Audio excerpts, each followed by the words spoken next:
O Brasil foi o país que mais recebeu africanos escravizados em toda a história do mundo.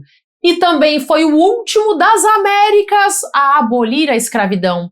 E entender a escravidão é algo que muda completamente a forma como você enxerga o direito brasileiro até hoje. Nesse vídeo você vai entender como o tráfico de escravos era organizado e legitimado por leis, como a escravidão foi tratada juridicamente no Brasil, quais eram os direitos que os escravizados tinham e como essa história moldou o sistema jurídico que existe até hoje. Eu sou Cíntia Brunelli e eu te convido a se inscrever no canal, porque esse ano a minha meta é chegar a 1 milhão de inscritos e eu preciso da sua ajuda para atingir esse número. E se você quer ter a base do direito de um jeito fácil de entender, o link para o curso Primeiros Passos no Direito está na descrição do vídeo. Vamos começar. Para entender o tráfico de escravos no Brasil, você precisa primeiro entender que, do ponto de vista jurídico da época, o africano escravizado não era considerado uma pessoa. Ele era considerado uma coisa. Os escravizados eram tratados como propriedade, da mesma forma como se trata um móvel, um carro, um animal ou qualquer bem material. Isso significa que podiam ser comprados, vendidos, alugados, herdados e usados como pagamento de dívidas. A ordem jurídica da época legitimava tudo isso. O Brasil recebeu entre 4 e 5 milhões de africanos escravizados entre os séculos 16 e 19, sendo o destino de mais de 40% de todos os africanos trazidos pelo tráfico para as Américas.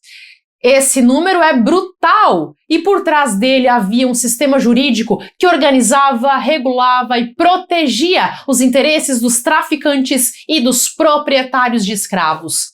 O tráfico atlântico de escravos funcionava como um negócio.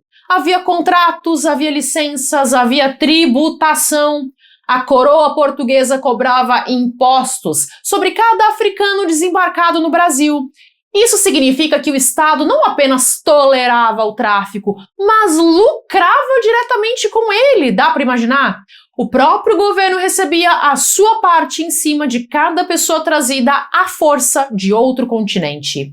Os navios negreiros, chamados de tumbeiros, transportavam africanos em condições desumanas. Há registros de navios onde os africanos eram acorrentados uns aos outros, sem espaço para se mover, sem saneamento, sem alimentação adequada. A taxa de mortalidade durante a travessia era altíssima, chegando em algumas viagens a 30 ou 40% das pessoas embarcadas. E juridicamente, a morte de um escravizado durante a viagem era tratada como perda de mercadoria. Não havia processo, não havia responsabilização, não havia crime. Era como perder uma carga de materiais no mar. Quando o africano chegava ao Brasil, ele passava por um processo chamado de ladinhamento, que era uma espécie de batismo cristão e marcação com o ferro em brasa. Esse processo tinha uma função jurídica, ele oficializava o escravizado como propriedade de alguém. A partir daí ele entrava nos registros como o bem de uma pessoa ou de uma empresa. Era possível manter nos livros de contabilidade o nome e o valor de cada escravo que uma pessoa possuía, da mesma forma como alguém registrava os seus imóveis e animais. Juridicamente não havia diferença entre um escravo e um boi que arava a terra. Os dois eram bens. Mas e o direito?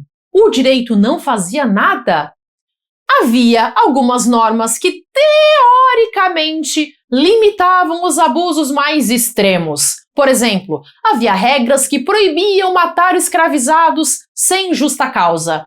Mas, na prática, a aplicação dessas normas era quase inexistente. O escravizado não tinha capacidade jurídica para buscar proteção. Ele não podia ir a um juiz, ele não podia contratar um advogado, ele não podia assinar um contrato. Ele existia no mundo jurídico apenas como objeto, nunca como sujeito. Em 1850, o Brasil aprovou a Lei Eusébio de Queiroz, que proibia o tráfico internacional de escravos.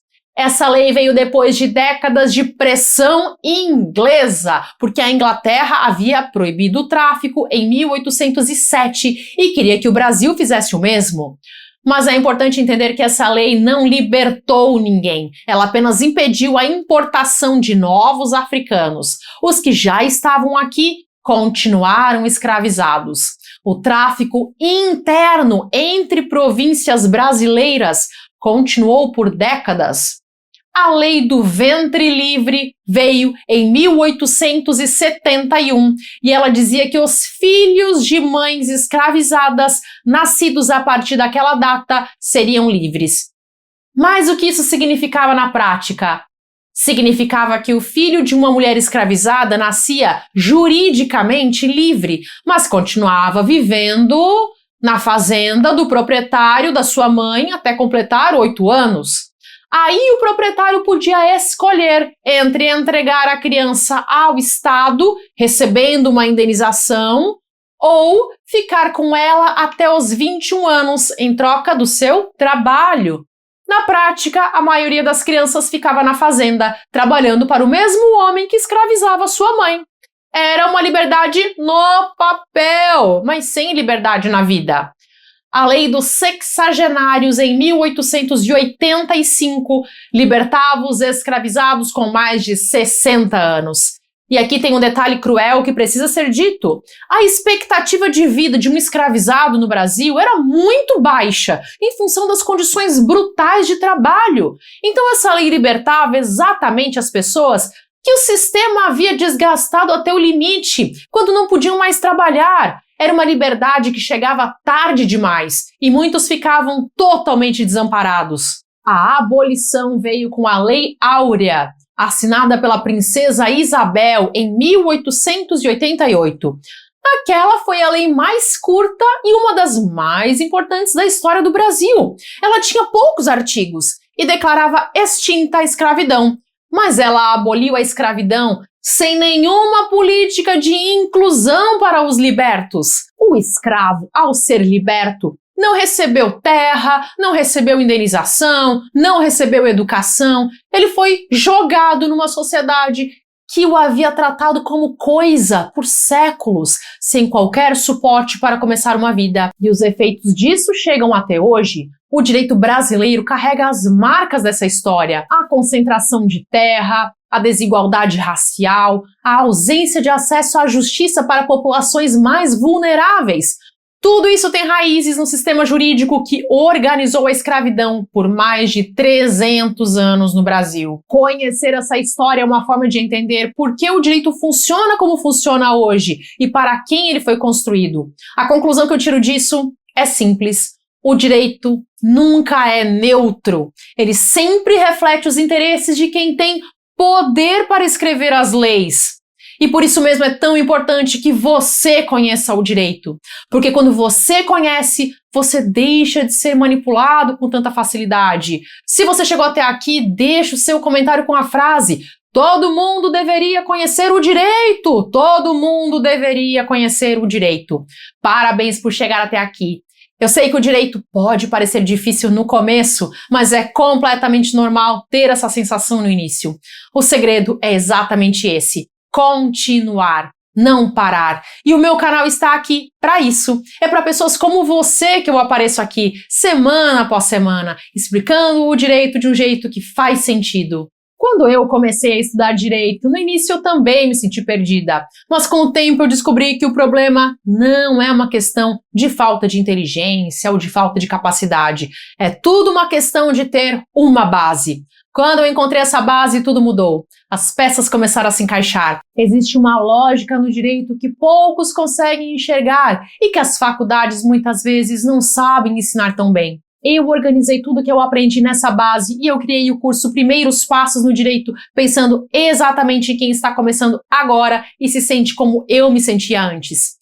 O fato é que não saber o direito pode custar caro. Muita gente se aproveita de quem não conhece seus direitos e isso acontece todos os dias, em contratos, em cobranças, em situações do cotidiano. E não é culpa sua não saber o direito.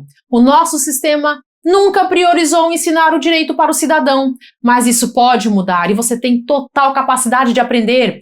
Se você quiser dar esse passo, o link para o curso Primeiros Passos no Direito está na descrição do vídeo. Você pode entrar no curso, testar por 7 dias e se você achar que não é para você, é só pedir o reembolso, sem burocracia. Mas se esse ainda não for o momento de entrar no curso, tá tudo bem também. O curso é a forma mais rápida de construir essa base, mas você também pode continuar aprendendo aqui pelo canal, de graça, no seu tempo. Se você assistir alguns vídeos do canal todos os dias em pouquíssimo tempo, você já vai notar uma diferença enorme na sua compreensão do direito. Cada vídeo que você assiste é um passo em direção à sua própria autonomia. Conhecer o direito é proteger a si mesmo. Eu vou deixar aqui uma lista de vídeos gratuitos do canal para você aproveitar. Clique e assista pelo menos mais um vídeo hoje. Faça isso por você. Até!